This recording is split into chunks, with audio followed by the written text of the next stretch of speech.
soo dhawaada saaxiibayaal. Magacaygu waa Cali. Waxaan idinka sheekeynayaa dhacdo igu dhacday markii aan ahaa fasalka labaad. Wuxuu ahaa sanad aad u adag oo noloshayda soo maray. Waxay u ekeyd qisadayda qisooyinka filimka cabsida oo kale. Laakiin ugu dambeyn wax walba waa aad fahmi doontaan. Markii aan ahaa dugsiga dhexe waxaa jiray waxyaabo aan ka walwali jiray. Waxaana ka mid ahaa itaalkayga oo aad u gaabnaa. Saaxiibadayna waxay iila muuqdeen in ay iga dheer yihiin, taas oo badankood ay ila ahayd in ay qaangaareen. Waxaan fiirin jiray dhererkayga markastoo hurdada ka soo kaco, markastana niyadda ayaa iga jabaysay. Maxaa yeelay waxba iskama kay bedeli jirin. Waxaan dareemi jiray lidnaan iyo nacasnimo. Wax badan ayay arrintaas i murjisay. Maxaa yeelay si fiican uma koreynin. Waxaan ahaa ardayga fasalka ugu gaaban. Waxaan bilaabay in aan internetka ka raadiyo sidii aan ku dheeraan lahaa.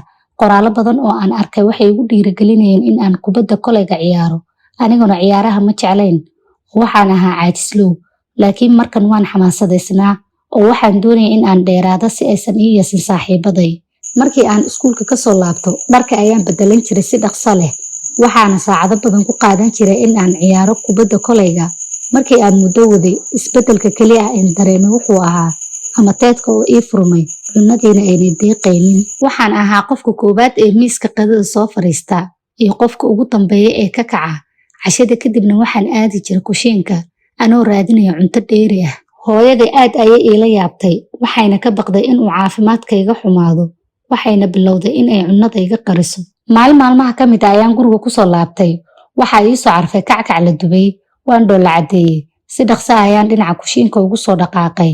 Waxaana iri, hooyo ma kackac baad inoo dubtay? Hooyo ayaa iigu jawaabtay, wiilkaygii oo maya, waxaa laga yaabaa in ay dariska dubteen. Hooyo warkeeda waan rumaystay. Maxaa yeelay weligeed been iima sheegin. Maalinkii oo idil kackacii ayaa ii soo carfayay. Habeenkii markii la gaaray, waalidkaygiina sariirtoodii aadeen. Waxaan go'aansaday in aan ogaado meesha ay ka imaanaysa carafta. Baaritaan dheer kadibna waxaan ka dhex helay qasaalada dharka gudaheeda. Farxad ayaan la ooyay sidii anoo kinsi helay. Kackacii ayaan hadba jab goostay ilaa aan ka dhamaystay. Subaxdii xigtay, hooyaday ayaa raadisay. Markay ogaatay in aan cunay, aad ayay u xanaaqday. Maxaa yeelay saaxiibadeed ayaa soo booqan rabay oo ku casuuni rabtay. Markii ay aabbahay u sheegtay arrinkii, si la yaab leh ayuu ii fiiriyey. Wuxuuna yiri isagoo jeesjeesaya, suuragal maaha in aad kaligaa cuntay kackaca oo idil, ee waxaa jira qof kugu dhex nool ee aan u bixinna Maxamuud. Waa la qoslay. Aabbahayna warkii wuu ku celceliyey. Wuxuuna hooyaday ku yiri, xilliga cashada waxaad noo keentaa dabaq baasta makarooni ah si uu Maxamuud u dhargo. Ilaa hadda wuu gaajaysan yahay. Habeenkii xigay waxaan soo toosay aniga oo daalan. Waxaana ku riyooday riyo cabsi badan. Waxayna ahayd gacan ka soo dhexbaxaysa afkayga markii aan cuntada cunayo. Waxayna wadatay fargeeto. Waxayna dhahaysay, anna isii cod aad u foolxun. Waxaan soo toosay aniga oo neeftuuraya subaxii, aniga oo waalidkayga u sheegin riyadii. Aabbahay ayaa mar kale yiri, waxaan u malin Maxamuud in uuna dhargaynin oo riyadu kugu dhex imaan doono. Waa la qoslay, aniguna waan sii welwelay. Habeenkii xigay mar kale ayaan ku riyooday Maxamuud oo afkayga madaxa kala soo dhexbaxaya oo cunno isii leh. Maalintii xigtayna aniga oo cadaysanaya ayaan afkayga wax soo riixaya ka dareemay. Muraayad ayaan ku fiiriyey. Waxaan arkay indho isoo fiirinaya.